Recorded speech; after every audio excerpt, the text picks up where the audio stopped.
loves chickpeas!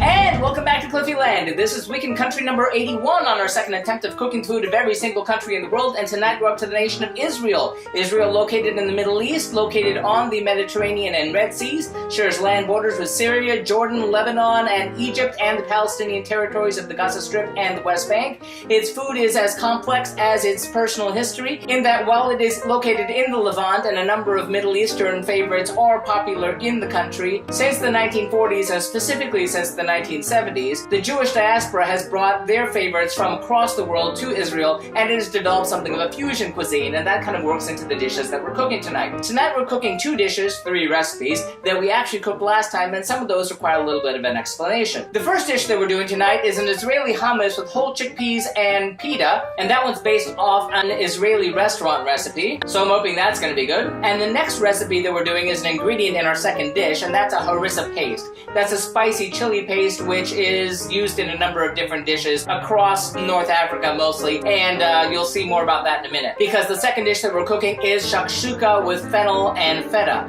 Now, before you start yelling at me, I know shakshuka is not an Israeli dish. Shakshuka is popular across the Arab world and originated in North Africa. Tunisian Jews brought the dish from Tunisia to Israel, and hence it's become quite popular in Israel, and that's why we're doing it here tonight. I'm not doing it for other countries, I'm doing it here. It's really great, everyone can enjoy it, it's really good, trust me. But enough about me, we need to see how things went when we tried this last time around.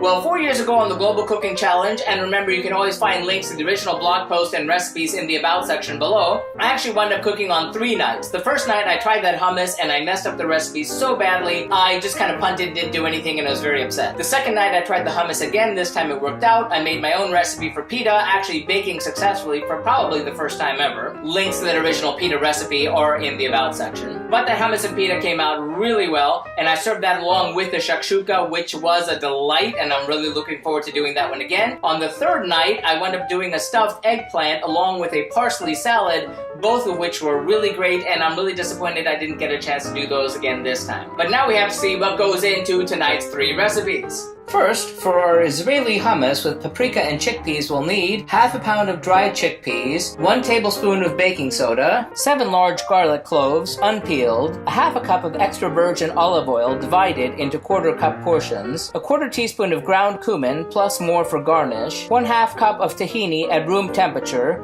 stirred well, a 1/4 cup plus 1 tablespoon of fresh lemon juice, salt, paprika for garnish, a 1/4 cup of chopped parsley, plus pita bread for serving. And then for our harissa, of which we will need 1 tablespoon later for our next recipe, we'll need 8 dried guajillo chilies, stemmed and seeded, about 2 ounces, 8 dried New Mexico chilies, stemmed and seeded, about 1½ ounces, half a teaspoon of caraway seeds, a 1/4 teaspoon of coriander seeds, a 1/4 teaspoon of cumin seeds, 1 teaspoon of dried mint leaves, 3 tablespoons of extra virgin olive oil, plus more as needed, 1½ teaspoons of kosher salt, 5 cloves of garlic, and the juice of 1 lemon. And then for our shakshuka with fennel and feta, we'll need 2 tablespoons of extra virgin olive oil, 1 small onion cut into a 1/2 inch dice, 1 small fennel bulb cored and thinly sliced, 2 serrano chilies seeded and chopped, 1 jalapeno seeded and finely chopped, 1 green bell pepper diced, kosher salt, 2 garlic cloves minced, 1 tablespoon of the harissa, which we made earlier, 1 teaspoon of sweet Spanish smoked paprika, 1 28-ounce can of whole tomatoes chopped with their liquid, a 1/2 cup of water,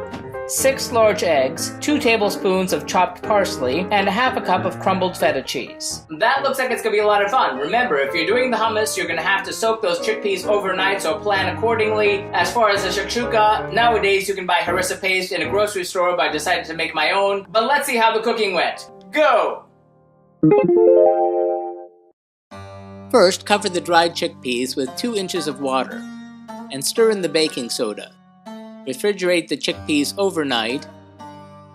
The next day, drain the chickpeas and rinse them under cold water. Then, in a medium saucepan, cover the chickpeas with 2 inches of fresh water.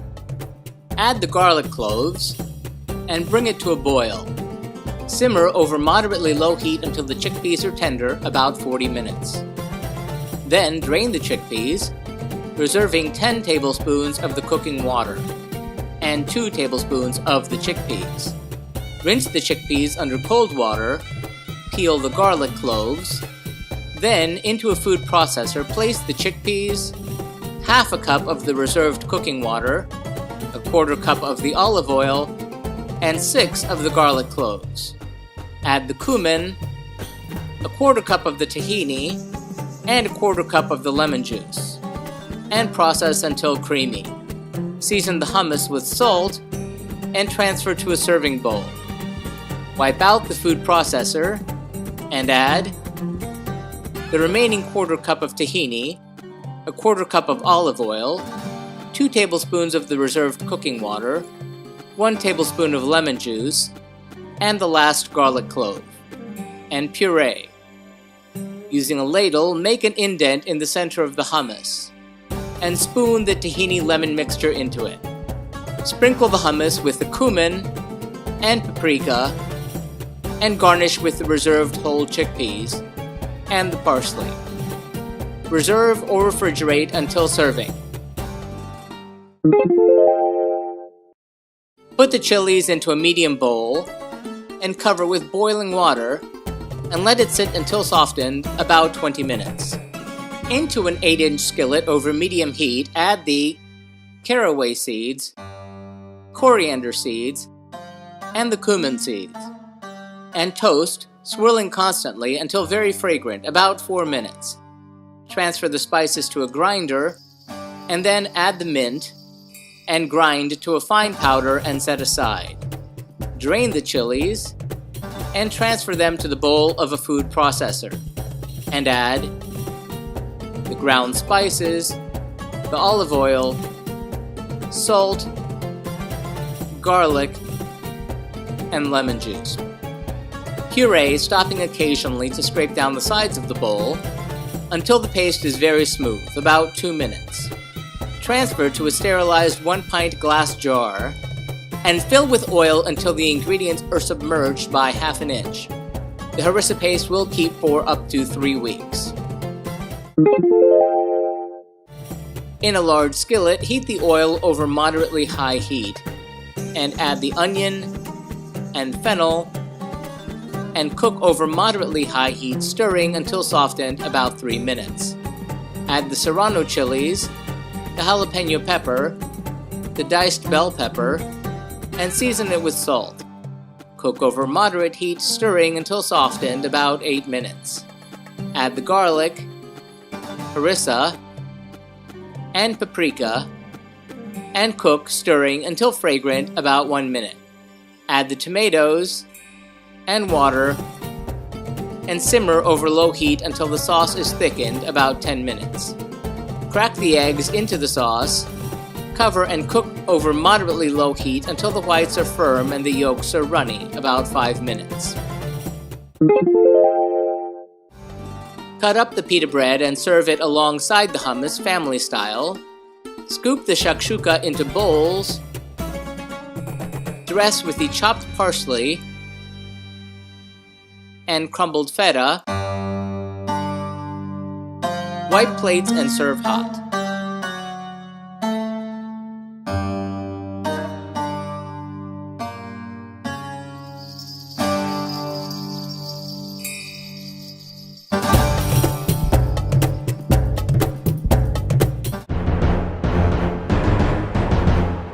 How did that all go? Oi, it was wonderful! That hummus came out just perfectly. It had the lovely nuttiness of the chickpeas with the herbaceousness of the parsley, a hint of heat from the paprika, and just the right amount of lemon juice. The texture was just perfect, and it worked really well with the reheated pitas that I made last time around for Egypt and went up reheating. You can check out that video up here or click the link down in the About section. Also, while it was really great, I had to be sure to taste it and season it with salt multiple times to make sure those flavors really came out, because when they did, wow, was that great. I'm gonna give the hummus with whole chickpeas and pita 5 out of 5 globes. I'm gonna have to remember to bring that to the next potluck I'm invited to. But how about that shakshuka? It was just as great as it was last time. This time I did have that cast iron skillet, and it may have been a little bit too big, and since I don't have a gas stove, it doesn't really heat evenly. That means basically I still have problems with cooking eggs.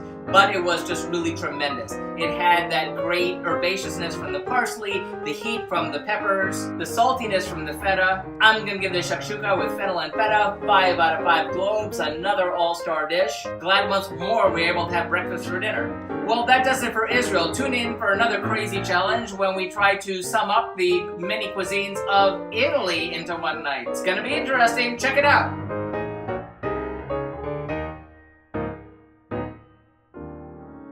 And remember, if you'd like to see our streams live when they happen every Tuesday night, be sure to follow us on Periscope or Facebook Live. Like and subscribe to be advised when these videos are posted. Remember, links to the original recipes can always be found in the About section. And if you have any thoughtful feelings or helpful suggestions about the food that we're cooking, let us know in the comments. Thanks for watching and happy eating!